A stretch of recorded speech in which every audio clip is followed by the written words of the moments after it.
What's up, comic book fans? It's the Emerald Enthusiast of the Multiverse Musings Podcast Network.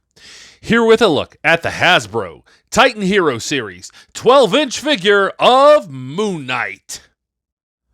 As you can see, this figure is based on the Disney Plus version of the character, so let's go ahead and get a look at the package details. On each side of the box, we get artwork of Moon Knight. On the top, it says Marvel Studios Moon Knight. There's not very much on the bottom. On the back, we get product information, as well as another shot of Moon Knight and a brief bio of the character. The biography is printed in 5 different languages. The English version says, expected to carry out the orders of the Egyptian deity Khonshu, Moon Knight delivers vengeance accordingly. The front of the box features the Hasbro logo, the Moon Knight logo, and it says Titan Hero Series. This is also open window packaging. As you can see, there is no plastic, but I can wait no longer. Now I think it's time to bust this figure out of the package and see what's inside.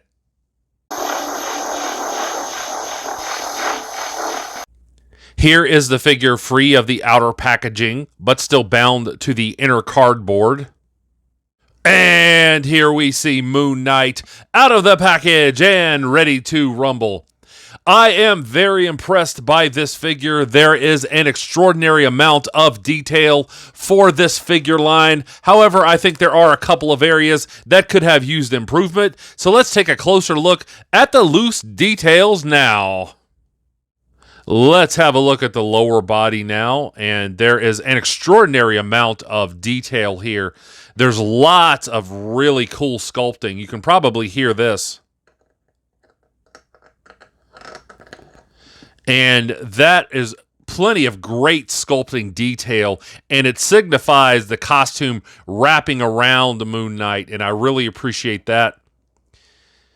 As well as there are painted moon symbols on the sides of the knees here, and the paint isn't perfect, but at the same time in the past, that's the kind of detail that would have been left off of a Titan Hero Series figure.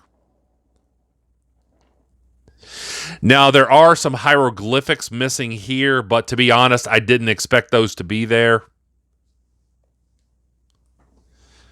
Let's have a look at the back of the legs here. And again, still plenty of detail here.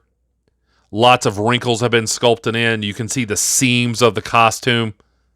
So I appreciate all of the details here on the lower body. The lower body articulation is a mixed bag. You can get him to kick forward that far, so I think that's acceptable. And you can get him into a full split, so that is impressive. So if you want to have him in a deep side kicking pose, you can certainly do that. Unfortunately, he can't step back very far, and if you try to have him step back, he's instantly unstable. You can't get him to stand. So there should have been some improvement there.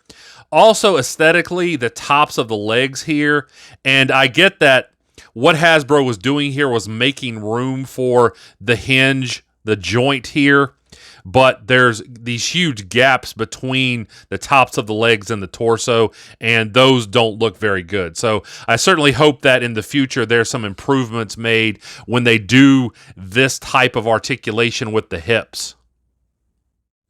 Another thing that I should point out here about this hinge in the hip is that it does rotate around.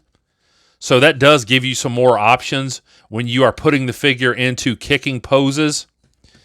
I'm not exactly sure why you'd want his leg to be in this type of pose, but if you want to do that, you certainly can. So I do appreciate that bit of ingenuity here. So here's a look at the cape, and overall, I don't think Hasbro did a poor job, but there could have been some improvement. I do like the length and the way that it falls behind his ankles. Overall, that doesn't look bad, but they use this kind of cheap material again. And if you've seen some of my earlier videos about Titan Heroes, I talk about how some of the early capes don't look good. And there's a weird cut up here as well. I get what they were going for, the way that they wanted the cape to hang, but there's this kind of weird gap, and that just doesn't look great. So Again, we're talking about a $10 to $11 figure, so I didn't expect perfection, but I still think Hasbro could have done a little bit better here. So here's a look at the torso, and there's a lot to like here. You get that same surface type design where you can see the costume kind of conforming to the musculature. You can see the individual muscle groups here, the pectorals. You can see the edges here of the abdominals. And again, it looks like the costume is just wrapped around Mark Spector here.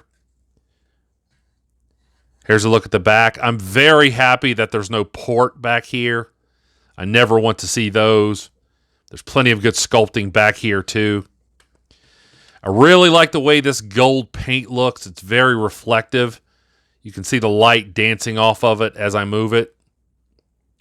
And I really think if you're a customizer, you could go in with a dark wash and make this costume look even more like it did on the Disney Plus show.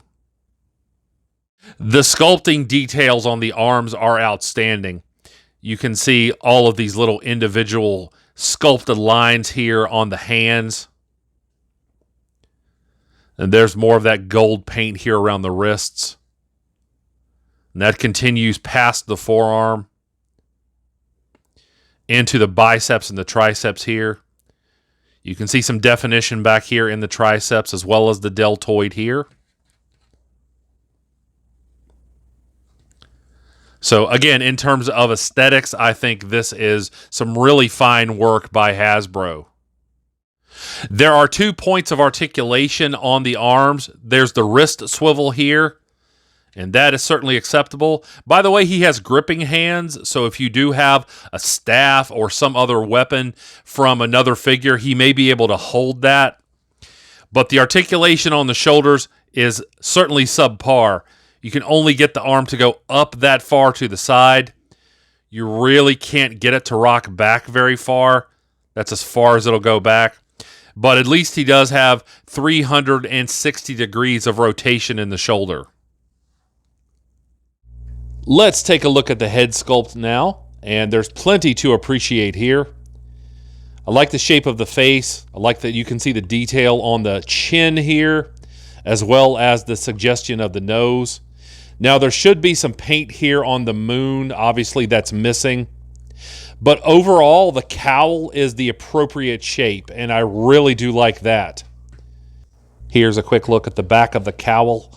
And my only other criticism is I feel like the eyes should have been a lighter color, as well as have a glossy finish. As you might expect, the articulation is minimal. You can get him to turn his head a little to the side each way, and that's about it. It barely moves up and it barely moves down, and there is no head tilting.